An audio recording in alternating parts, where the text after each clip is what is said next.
Hello and welcome to my YouTube channel financial tool. आज का जो हमारा टॉपिक है फंडामेंटल एनालिसिस के ऊपर। हमने ये सेकंड क्लास है, हमारी चैप्टर 2 है और क्लास 2 समझ लीजिए इसको। इसके पहले भी हमने एक वीडियो बनाया था, वो व्हाट इज स्टॉक मार्केट के ऊपर बनाया हुआ था। आई बटन में उसका लिंक मैं दे दूंगा, तो वो जाकर के देख लीजिएगा। उसी से रिलेटेड ये कंटिन्यू सीरीज का दूसरा पार्ट है। तो इस वीडियो में हम आपको बताएंगे कि एक्चुअल में फंडामेंटल एनालिसिस होता क्या है और उसको कैसे हम यूटिलाइज कर सकते हैं अपनी इन्वेस्टमेंट जर्नी के लिए। और इन्वेस्टिंग के लिए फंडामेंटल एनालिसिस आपको आना बहुत जरूरी है। अगर आप स्टॉक मार्केट में आ रहे हैं, भले 5,000, 50,000, 5 लाख, 50 लाख, 5 करोड़, कोई भी एक अमाउंट अगर आप लेकर के आते हो, तो उसके लिए सबसे जरूरी है आपको एक फंडामेंटल मालूम होना चाहिए कि किसी भी पर्टिकुलर कंपनी में अगर हम इन्वेस्ट कर रहे हैं तो वो कंपनी क्या है, कैसे वो काम करती है। तो उसको आज मैं बेसिक से आपको बताने वाला हूँ। उसके लिए मैं एग्जाम्पल ले लेता हूँ 3 ऐसी चीजों का जो सभी के पास आज की डेट में अवेलेबल हो सकती है, एक रिचेस्ट पर्सनालिटी से लेकर के एक लोअर पर्सनालिटी तक में भी। 3 ऐसी चीजें हैं, मतलब 2 तो बहुत ही कॉमन है जो लोगों के आसपास आराम से मिल जाती है। पहला हमारा लैपटॉप हो सकता है, दूसरा हम मोबाइल, और तीसरा एक प्रॉपर्टी। प्रॉपर्टी में आप कुछ भी समझ सकते हैं, प्लॉट हो सकता है,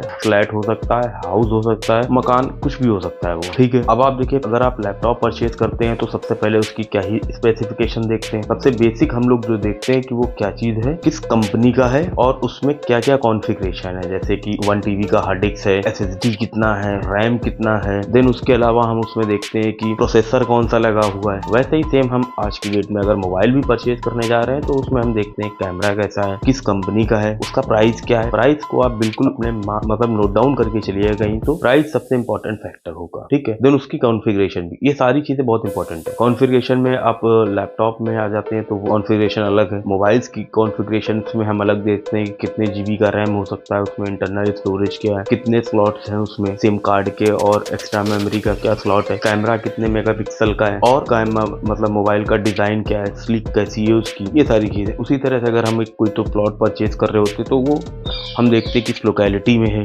किस प्राइस का है, और आने वाले वक्त में यानी 10 से 15 साल के बाद या 5 सालों के बाद भी वहाँ क्या ग्रोथ हो सकती है उस एरिया में।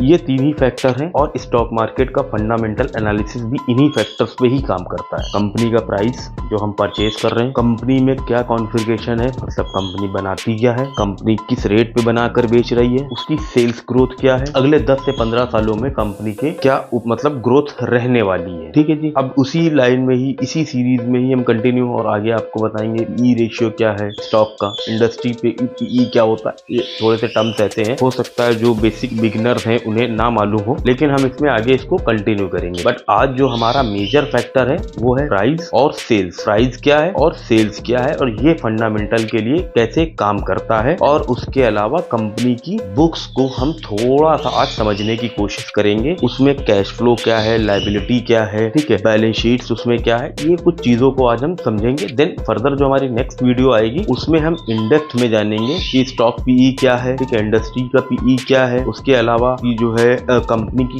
ग्रोथ को कैसे आइडेंटिफाई किया जाए। ये हमारी अगली वीडियो में जो नेक्स्ट 3rd क्लास होगी उसमें आपको मालूम चल जाएगा। तो चलिए शुरू करते हैं, और स्क्रीनशॉट आपको शेयर कर देता हूं मैं साथ के साथ। टेलीग्राम चैनल अगर आप ज्वाइन करेंगे तो वहां पे आपको इसकी क्लास की पीडीएफ भी मिल जाएगी हमारे, ठीक है जी। देखिए, मैंने आपको बताया था एक मोबाइल, और हम जब एक मोबाइल परचेज करते हैं तो उसमें एक कॉन्फ़िगरेशन चेक करते हैं। कॉन्फ़िगरेशन में हम पहले मेजर क्या देखते हैं कि किस कंपनी का है, ठीक है, और प्राइस क्या है, ठीक है, रैम कितना है, ये चेक करते हैं। ये सारी चीजों का जो बेसिक कॉन्फ़िगरेशन होता है हम लोग वो चेक करते हैं। उसी तरह से लैपटॉप की वही सारी चीजों को हम चेक करते हैं, किस कंपनी का है, डेल एचपी, ठीक है, एसर का है या एसूस का है, किस कंपनी का है वो हम चेक करते हैं। उसमें रैम क्या है, एसएसडी कितना लगा हुआ है, प्रोसेसर कौन सा लगा हुआ है, ये सारी चीजें चेक करते हैं। जब हम प्रॉपर्टी परचेज करते हैं तो हम देखते हैं किस लोकेलिटी में सिचुएटेड है, आने वाले वक्त में वहाँ डेवलपमेंट की चांसेस क्या है, प्राइस क्या पड़ रहा है, ठीक है। बाकी प्रॉपर्टी का जो हम लीगल है बैकग्राउंड वो चेक करते हैं, ठीक है जी। इसी तरह से क्यों ना जब हम स्टॉक परचेज करें उसके भी हम कुछ कॉन्फ़िगरेशन चेक करेंगे। जब हम उसकी कॉन्फ़िगरेशन को चेक करते हैं, एक्चुअल में हम उसी को फंडामेंटल बोलते हैं। अब उसमें सबसे पहले अगर हम चेक करेंगे तो क्या देखते हैं, प्राइस। किसी भी स्टॉक का हम सबसे पहले क्या देखते हैं, प्राइस की भाई कितने का है। प्राइस का मतलब ये है कि ये शेयर्स या ये मोबाइल या ये लैपटॉप एक्चुअल में कितने में अवेलेबल है या कितने में हमें मिल जाएगा। तो ये होता है इसका बेसिक सा मतलब प्राइस का, क्योंकि जो चीज हमें कितने में मिल रही है ये इसकी सबसे पहली क्राइटेरिया होती है फंडामेंटल की, एनालिसिस स्टार्ट करने से पहले लेट सपोज आप हम जो पीटीसी इंडिया लिमिटेड का स्टॉक मान के चलते हैं, अगर वो कितने में मिल रहा है, मान के चलते हैं 150 रुपए का है या 166 रुपीज का है या 170 रुपीज का है, तो ये जो रुपीज है हम इसी को बोलते हैं प्राइस ऑफ शेयर, ठीक है। या PMP एक चीज होती है करंट मार्केट प्राइस, ये हमें करंटली मार्केट में किस प्राइस का मिल रहा है, ठीक है। उसी तरह से जब हम लैपटॉप परचेज करते हैं तो हम क्या करते हैं, उसको कंपेयर करते हैं अदर कंपनीज के लैपटॉप के साथ। मोबाइल परचेज करते हैं तो उसको अदर कंपनीज के उसके साथ परचेज देखते हैं और कंपेयर करते हैं। उसी तरह से जब हम प्रॉपर्टी परचेज करते हैं तो हम उसकी लोकेलिटी अदर लोकेलिटी के साथ अदर प्राइस रेंज के आसपास में हम परचेज करते हैं। तो जब हम स्टॉक परचेज करें भाई, तो क्यों ना हम इसको भी कंपेयर करें कि हम अगर पीटीसी खरीद रहे हैं तो पीटीसी के कंपैरेटिवली कोई और कंपनी ऐसी है जो हमें बेटर अमाउंट पे मिल रही हो, बेटर प्राइस पे मिल जाए, ठीक है जी, और उसकी जो कॉन्फ़िगरेशन हो वो इससे भी अच्छी हो, तो इसको बोलते हैं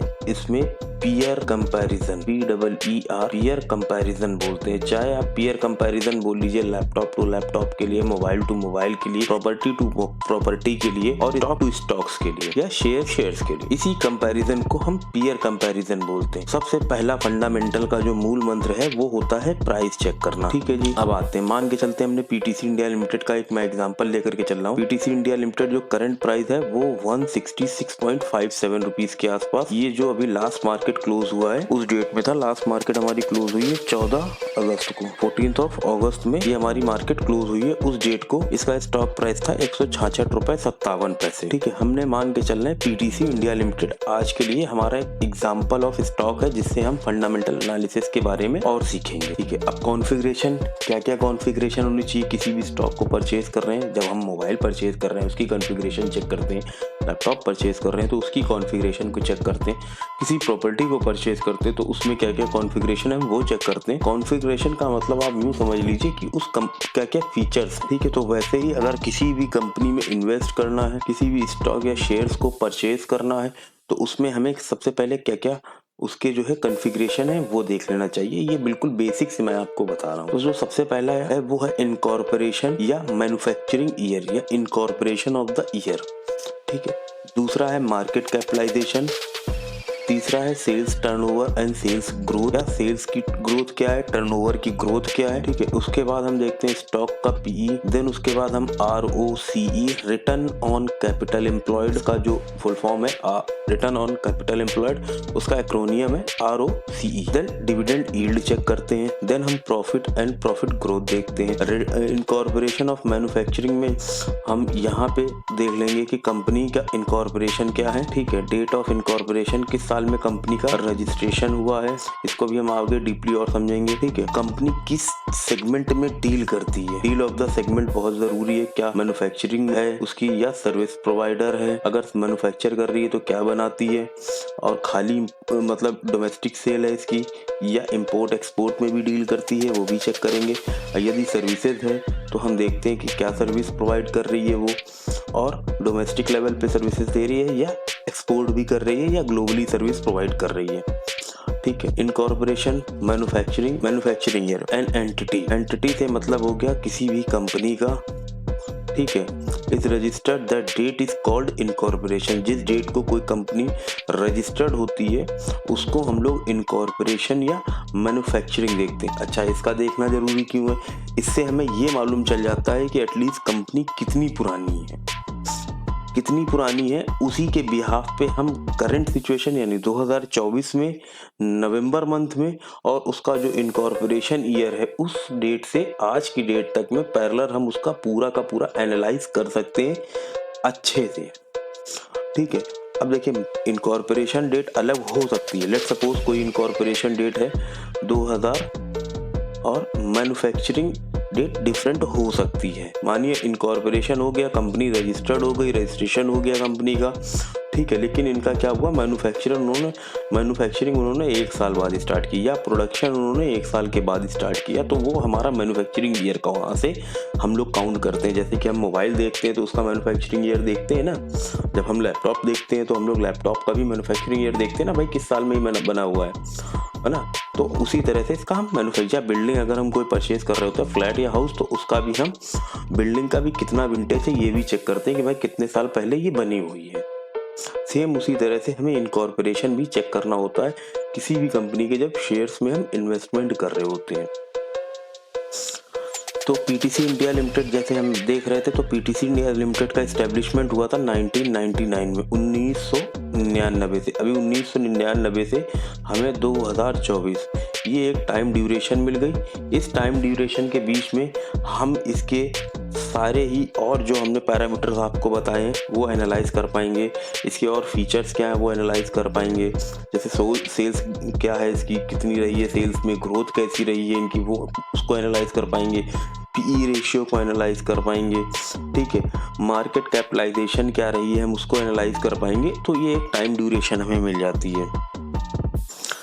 अब हम आते हैं मार्केट कैप। ये हम इन्वेस्टिंग की जर्नी में हमारा सबसे बड़ा रोल प्ले करता है, ठीक है। सबसे बड़ा रोल यही प्ले करता है मार्केट कैप, जिसको मार्केट कैपिटलाइजेशन भी बोला जाता है।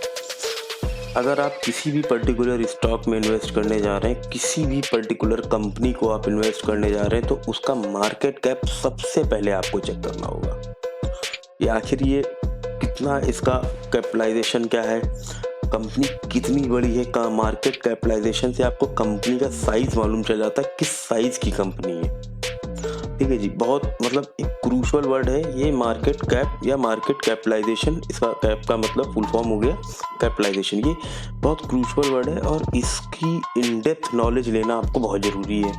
जब आप इन्वेस्ट करने निकलेंगे तो ये आपका सबसे बड़ा ब्रह्मास्त्र है मार्केट कैप। इससे आपको कंपनी का साइज मालूम चल जाएगा कि कंपनी किस लेवल की है, कंपनी कितनी बड़ी है, ठीक है। छोटी कंपनी है या बड़ी कंपनी है, उससे आपको मालूम चल जाएगा। इससे आपको कंपनी के स्टॉक को आइडेंटिफाई करने में आसानी हो जाएगी, उसमें इन्वेस्टमेंट करने में आसानी हो जाएगी। प्लस जो उसकी हम लोग जैसे एनालाइज करते हैं कि भाई 10 शेयर्स हमने उठाए, उस 10 शेयर्स में से हमने उसकी मार्केट कैप को चेक किया, उससे आपको एक अंदाज़ा मिल जाता है, एक इवेलुएट करने में बहुत आसानी हो जाती है कि हाँ हमारे लिए ये कंपनी है। अब मार्केट कैप का जो टोटल आप लोगों को देखिए, बहुत से लोगों ने यूट्यूब पर भी बताया होगा या किसी ने भी आपने कहीं से भी पढ़ा होगा, तो मार्केट कैप का जो फॉर्मूला होता है वो टोटल आउटस्टैंडिंग शेयर्स। अब ये कैसे देखने होते हैं टोटल आउटस्टैंडिंग शेयर्स, वो भी मैं आपको बता देता हूँ। जैसे अभी हम एग्जांपल लेकर के चल रहे हैं अपना पीटीसी इंडिया लिमिटेड, तो पीटीसी इंडिया लिमिटेड का आउटस्टैंडिंग शेयर्स क्या है, वो हो गया multiplied by closing price of each share. ऐसा नहीं कि आपने जो करंट क्लोजिंग आ रही है उससे मल्टीप्लाई करना है, ये हर एक शेयर का मल्टीप्लाई है क्लोजिंग शेयर से, closing price of each share. हर एक शेयर की क्लोजिंग प्राइस जो रही होगी उससे टोटल आउटस्टैंडिंग शेयर का मल्टीप्लाई होता है। बेसिकली लोग आपको ये बता देते हैं कि मान के चलते हैं टोटल आउटस्टैंडिंग शेयर क्या है, 100 है, मल्टीप्लाई कर दिया हमने, क्लोजिंग प्राइस हमने पकड़ के चल रहे 10 रुपए के आसपास चल रहा है, उठा के टोटल मार्केट कैप आ गई 1000 CR। ये करोड़ में समझ लीजिए। बेसिकली इतना अंडरस्टूड है कि कोई भी मार्केट कैप होती है तो इन CRs में ही आपको मिलेगी। 500 CR, 1000 CR, 7000 CR, 4850 CR। इस हिसाब से ना लोग आपको ज्यादातर ही बता देते हैं, लेकिन ऐसा नहीं है। होता क्या है, जो टोटल आउटस्टैंडिंग शेयर्स होता है उसके हर एक शेयर्स का जो क्लोजिंग प्राइस होता है, पर्टिकुलर जितने भी क्लोजिंग प्राइस है, उससे आपको ये कैलकुलेट करने को मिलता है। अभी जो हम आपको जैसे पीटीसी इंडिया लिमिटेड है, पीटीसी इंडिया लिमिटेड का हम दिखा देते हैं कि टोटल आउटस्टैंडिंग स्टॉक क्या है। तो ये हमने एक वेबसाइट पे देखा और वेबसाइट पे आने के बाद हमें मालूम चल रहा है नवंबर 2024 में हमारा जो टोटल आउटस्टैंडिंग स्टॉक है वो है 29252129 करोड़।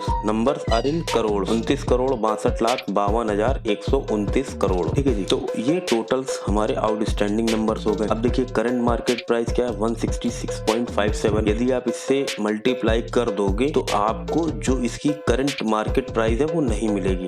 जैसे कि अभी मैं आपको दिखा देता हूँ, ठीक है। चलते हैं हम टिकर टेप की वेबसाइट पर और यहाँ से हम आपको दिखाते हैं कि पीटीसी इंडिया लिमिटेड अभी क्या ही जो है इसका मार्केट कैप क्या है। ये आ गया जी, हम पीटीसी इंडिया लिमिटेड, ये हमने सर्च किया और पीटीसी इंडिया लिमिटेड ये खुल गया। अभी इसमें हम देखेंगे तो हमको मार्केट कैपिटलाइजेशन देखने को मिल जाएगा कि मार्केट कैप क्या है इसकी। अगर यहाँ पे नहीं है तो हम स्क्रीनर की वेबसाइट पर आपको बहुत आसानी के साथ दिखा देंगे चल करके। अभी यहाँ पे मेरे को नहीं दिख रहा है क्योंकि वहाँ से मैं देखता भी नहीं हूँ ज्यादा कुछ चीजें। मैं स्क्रीनर की वेबसाइट पर आपको लेकर चलता हूँ, यहाँ से दिखाता हूँ PTC India limited. PTC India limited एक मैंने एग्जांपल पकड़ा हुआ है, पीटीसी इंडिया लिमिटेड। ये देखिए इसका मार्केट कैप है 4900 करोड़, ये इसकी मार्केट कैप है। अब अगर आप इसका और इसका मल्टीप्लाई करेंगे तो आपको ये नहीं मिलेगा नंबर्स, ये नंबर्स नहीं मिलेंगे, बिल्कुल नहीं मिलेंगे। क्योंकि मैंने जो आपको बताया है, देखिए मैंने आपको क्या बताया, closing price of each share, सभी शेयर्स का जो क्लोजिंग प्राइस होता है उससे हम मल्टीप्लाई करते हैं। तो ये कैलकुलेशन है, ये कैलकुलेट आपको NSE BSE की वेबसाइट और पर्टिकुलर जो इसको मैनेज करने वाले हैं वहां से आपको मिल जाएगा। तो आपको इतना रिसर्च करने की ज्यादा जरूरत नहीं पड़ती है कि आपको खुद से मैनुअल कैलकुलेशन करनी पड़े। आपको उस मैनुअल कैलकुलेशन की बिल्कुल जरूरत नहीं पड़ने वाली, बस एक ये फॉर्मूला है जो कि मैंने आपको बता दिया। हाँ, गलत उसको मत यूज करिएगा। जैसे आप total outstanding share into closing price से मल्टीप्लाई कर दीजिए तो वो नंबर्स आपको देखने को नहीं मिल पाएंगे। तो total outstanding share multiplied by closing price of each share,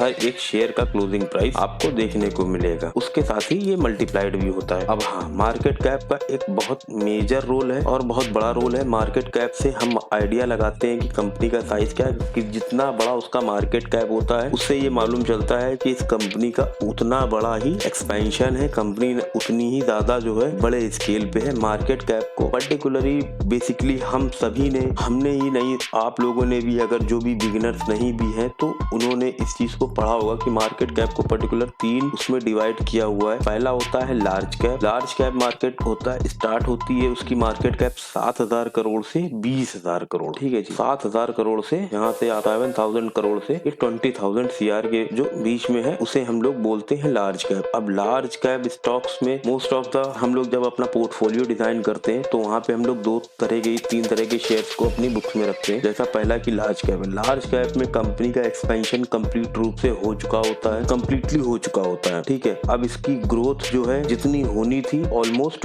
हो चुकी है वो पूरी तरह से। यहाँ पे आपको कंपैरेटिवली रिटर्न्स जो है बहुत ज्यादा अच्छे नहीं मिलेंगे। साल के 10 से 12% के आसपास ये ग्रो करते हैं। ये कंपनी उसी रेंज में ही 10 से 12% के रेंज में ही वेरिएबल रहता है, 9, 10, 12 के रेंज में ही ग्रो करती है। लेकिन यहाँ पे आपको बाकी और कंपनियों की अपेक्षा इसमें रिस्क का परसेंटेज थोड़ा कम होता है, लेकिन रिस्क इन्वॉल्व है। स्टॉक मार्केट है तो रिस्क इन्वॉल्व है, लेकिन बाकी रिस्क अगर आप देखेंगे तो बहुत कम होता है। हाँ, आपका पैसा स्लोली ग्रेजुअली इंक्रीज होता रहता है, साल के साल 10 से 12% की ग्रोथ मिलती रहती है। दूसरा हमारे पास आता है मिड कैप। मिड कैप में मार्केट कैप 500 करोड़ से लेकर 7,000 करोड़ के बीच की होती है। तीसरा है हमारे पास स्मॉल कैप। स्मॉल कैप की मार्केट कैप सिर्फ 500 करोड़ होती है और आज की डेट में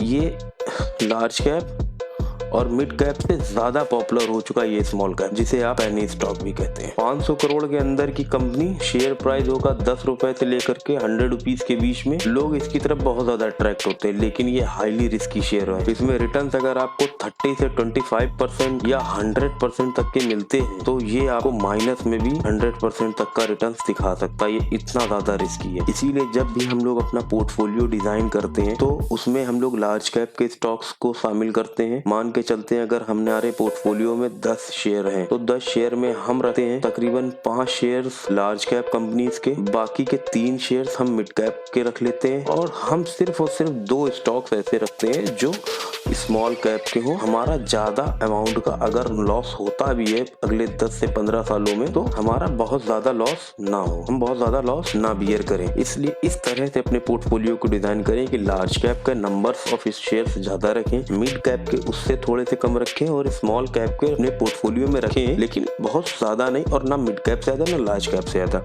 ऐसा नहीं कि आप 20,000 रुपए लगा रहे हो तो 20,000 के 20,000 आप स्मॉल कैप में डाल दीजिए, नहीं, 20,000 में से कुल आप 4,000 रुपए स्मॉल कैप में डालिए, बाकी के 16,000 रुपए को डिवाइड करिए लार्ज कैप में और मिड कैप में। इससे आपका पोर्टफोलियो बहुत अच्छा होगा। अगले 10 से 15 सालों में इसको रिटर्न्स आपको बहुत अच्छे देखने को मिलेंगे। तो अभी हम लोगों ने पढ़ा, पहले सबसे पहले जो हम लोगों ने पढ़ा टाइप ऑफ मार्केट, ठीक है। उसके पहले अगर हम चलते हैं तो हमारे पास था इनकॉर्पोरेशन ईयर जो कि हमने कंप्लीट कर लिया है, मार्केट कैप जो कि हमने कंप्लीट कर लिया है। आज के इस वीडियो में हम आप लोग को सिर्फ ये 3 ही चैप्टर बताने वाले हैं। नेक्स्ट जो हमारी क्लास होगी वो उसमें हम आपको स्टॉक का पीई और आरओसी इस बारे में कंप्लीट नॉलेज आप देने वाले हैं। देन उसके बाद फर्दर हम dividend yield, profit and profit growth उसके बारे में बात करेंगे, ठीक है। और अभी हमने आ रहा ये टॉपिक छूट रहा है सेल्स ग्रोथ, इसको भी अभी हम कवर करते हैं आगे चल के। Sales and turnover and sales growth इसको भी हम आगे चल के करके कवर करते हैं, इसको हम इसी वीडियो में कवर करेंगे। देन जो नेक्स्ट क्लास होगी हमारी वो स्टॉक पी के ऊपर होगी, ROC के ऊपर होगी, ठीक है। और एक और चैप्टर है उसमें आपका इंडस्ट्री पी, इसको भी हम कवर करेंगे। डिविडेंड यील्ड क्या होता है उसको कवर करेंगे, प्रॉफिट एंड लॉस क्या है उसको कवर करेंगे। कुछ आपको हम बैलेंस शीट्स का ओवरव्यू दिखाएंगे और P&L अकाउंट का भी ओवरव्यू दिखाएंगे। पर्टिकुलर जब भी आपको किसी कंपनी में अगर इन्वेस्टमेंट करनी है तो कैसे किसी की बैलेंस शीट्स को चेक करते हैं, कैसे किसी के P&L को हम चेक करते हैं, ठीक है। अभी आपने आज जितना इस क्लास में आपको इस लेक्चर में आपको मालूम चलेगा, ये आपको P&L और बैलेंस शीट्स में एक काफ़ी अच्छा आइडिया दे देगा देखने के लिए, ठीक है। और हमारी ये सीरीज कंटिन्यू चलती रहेगी फंडामेंटल एनालिसिस के ऊपर, और इसमें कई सारी क्लासेस में मिला करके हम आपको बैलेंस शीट्स और P&L अकाउंट पूरा का पूरा रीड करना सिखा देंगे, पूरा का पूरा फंडामेंटल एनालिसिस आपको सिखा देंगे। ये हमारी सीरीज हो सकता है 10 वीडियोस से लेकर के 15 वीडियोस में फिनिश हो जाए, जो कि हमने पिछली बार भी बताया था। हर संडे सुबह 8 बजे से सुबह 8 से 10 के बीच में मिलेगी, लेकिन आज ये लेट हो गया किसी कारणवश, क्योंकि कुछ मुझे पर्सनल अपने काम आ गए थे, या यूँ कह लीजिए कहीं तो मैं बिजी था। तो जैसे ये वीडियोस आज आपको मंडे मिल रही है सुबह 8 से 10 के बीच में, ठीक है। तो चलिए हम चलते हैं सेल्स टर्नओवर और सेल्स ग्रोथ को देख लेते हैं जी। सेल्स टर्नओवर और सेल्स ग्रोथ, ये बहुत इंपॉर्टेंट फैक्टर है किसी भी कंपनी का। अगर आपका सेल्स नहीं आ रहा है जी, ठीक है, कोई भी कंपनी अगर सेल्स आउटपुट नहीं दे पा रही, सेल्स का सीधा मतलब इसके लिए कोई बहुत मतलब ऐसा यूनिक लैंग्वेज की जरूरत नहीं है। सेल्स लोगों का कहना है कि सेल्स के लिए कोई बहुत यूनिक लैंग्वेज की जरूरत नहीं है, और बिल्कुल सही बात भी, इसके लिए कोई खास यूनिक लैंग्वेज की जरूरत नहीं है। बस आप यूं समझ लीजिए कि ए और पर्सन बी के बीच में कोई भी ट्रांजैक्शन अगर होता है, ट्रांजैक्शन का मतलब कोई लेन देन ऐसा है कि आप मिस्टर ए ने कुछ इनसे लिया और उसके बदले में इन्होंने कोई प्राइस चुकाई, तो जी ये सेलर हो गए, और इसको बोल दिया गया हम लोगों ने सेल ट्रांजैक्शन। ये हो गया सेल ट्रांजैक्शन, यही होता है बेसिकली सेल्स।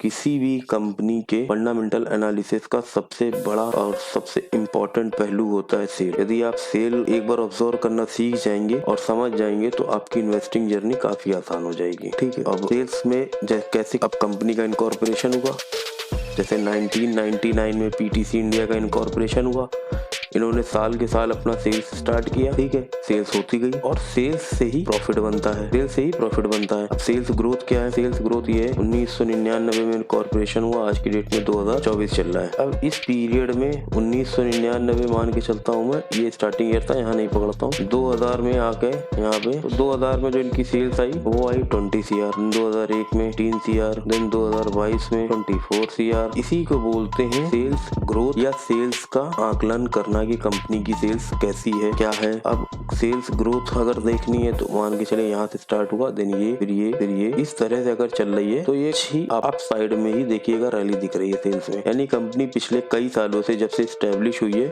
तो सेल्स में इनके नंबर्स में इजाफा हो रहा है। 20 करोड़ से स्टार्ट किया था, 2024 में आज 120 CR है, तो इसी को बोलते हैं सेल्स ग्रोथ, ठीक है। अब हमारा ये वीडियो आगे कंटिन्यू रहेगा, जिसमें हम स्टॉक का PE देखेंगे क्या होने वाला है, PE देखने वाले हम लोग क्या होने वाला है, ROCE को देखेंगे क्या है, रिटर्न ऑन कैपिटल एम्प्लॉयड। उसके बाद इंडस्ट्री का PE क्या है वो भी देखेंगे कि इंडस्ट्री PE क्या होता है और ये किस तरह से हमारी हेल्प करता है स्टॉक मार्केट की जर्नी में। देखिए इन्वेस्टिंग जो ट्रेडिंग एक लैंग्वेज है, ट्रेडिंग क्या है, इल्यूजनेशन, ठीक है, ये एक तरीके का AI मॉडल है। आप इसके ट्रैप में थोड़ा सा ना ही फंसे तो बेहतर है, लेकिन इन्वेस्टिंग क्या है, फैक्ट है। इन्वेस्टिंग क्या है जी, फैक्ट है। इससे बचें और इसके ऊपर काम करें, अभी से सीखना शुरू करें। यदि आपकी एज 20 से लेके 40 की भी है तो भी आप थोड़ा सा सीखिए, अगले 2 साल 3 सालों का समय दीजिए, सीखिए और देन स्टार्ट कर दीजिए अपनी इन्वेस्टिंग की जर्नी, ठीक है। इसके लिए हमारा चैनल आपकी मदद करेगा और हमारे चैनल को सब्सक्राइब कर लीजिए, ताकि इसी तरह से जो भी हमारी ये लेक्चर्स और क्लासेस हैं वो आपको कंटिन्यूअसली मिलती रहे। Thank you so much.